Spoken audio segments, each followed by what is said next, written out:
Paham iradah menurut Ahlus Sunnah wal Jamaah. Jadi iradah ini berbeda dengan perintah ataupun ridho atau tidak ridhonya Allah kepada seorang hamba. Jadi kehendak Allah ini tidak ada hubungannya dengan perintah Allah ataupun dengan keridhaan Allah Subhanahu wa taala. Bagaimana contohnya? Iman. Beriman ini diperintahkan tidak? Diperintahkan, ya. Kemudian ada orang yang dikehendaki, maka dia pun diridhoi.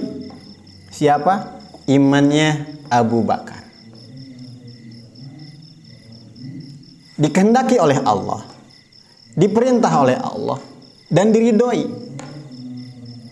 Dikehendaki untuk beriman maksudnya, yaitu iman Abu Bakar. Kemudian beriman, diperintahkan oleh Allah, tapi tidak dikehendaki. Allah nggak mau orang ini beriman. Diridhoi? Jelas tidak. Siapa? Imannya Abu Lahab. Abu Lahab tidak beriman, berarti dia tidak dikehendaki. Diperintah oleh Allah, diperintah untuk beriman. Tapi karena tidak dikehendaki oleh Allah, maka Abu Lahab tidak menjadi orang yang beriman. Dia pun tidak diridhoi oleh Allah. Kafir diperintah oleh Allah? Tidak. Dikehendaki? Ada yang tidak dikehendaki, maka dia pun diridhoi. Contohnya siapa? Kafirnya Abu Bakar. Dikehendaki oleh Allah Abu Bakar kafir? Tidak. Diperintah Allah untuk kafir? Tidak. Karena tidak diperintahkan, maka Abu Bakar menjauhi namanya kekafiran. Dan kekafirannya kepada Abu Bakar tidak dikehendaki oleh Allah, maka Abu Bakar diridhoi oleh Allah. Kafir diperintahkan tidak? Tidak. Dikehendaki oleh Allah. Karena dikehendaki dia menjadi kafir, maka dia tidak diridhoi oleh Allah. Siapa? Kafirnya Abu Lahab.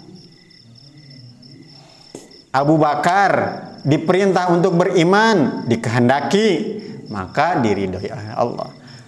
Abu Lahab diperintah untuk beriman, tapi tidak dikehendaki oleh Allah, maka dia tidak diridhoi. Abu Bakar tidak diperintahkan untuk kafir dan tidak dikehendaki untuk menjadi kafir, maka beliau diridhoi oleh Allah. Abu Lahab tidak diperintahkan kafir tapi dikehendaki oleh Allah untuk menjadi kafir, maka dia tidak diridhoi oleh Allah Subhanahu wa taala. Jadi antara perintah dan juga iradah ini berbeda. Jadi kadang ada orang yang disuruh, diperintah untuk beriman tapi nggak mau, berarti dia tidak dikehendaki untuk menjadi orang yang beriman.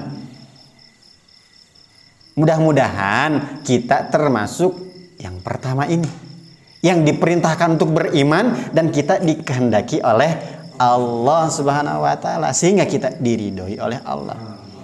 Makanya banyak juga sekarang diperintah mereka untuk beriman, tapi mereka tidak dikehendaki untuk beriman, maka mereka tidak diridhoi oleh Allah. Artinya tidak diridhoi ini neraka, diridhoi ini artinya surga. Mudah-mudahan kita termasuk yang ini. Amin ya Allah ya Rabbal alamin. Ketika kita menjadi orang yang baik, menjadi orang yang soleh, itu berarti dikehendaki oleh Allah. Ketika ada orang yang jahat, itu pun dikehendaki oleh Allah. Dan dia tidak dikehendaki menjadi orang yang baik. Paham?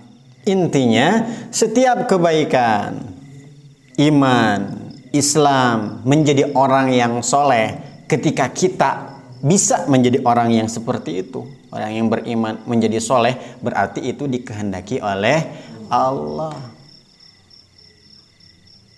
Ketika orang tidak menjadi soleh, berarti dia tidak dikehendaki untuk menjadi orang yang soleh. Begitu juga ketika ada kejahatan di depan mata, kemudian kita tidak melaksanakannya, berarti kita tidak dikehendaki oleh Allah untuk melakukan kejahatan.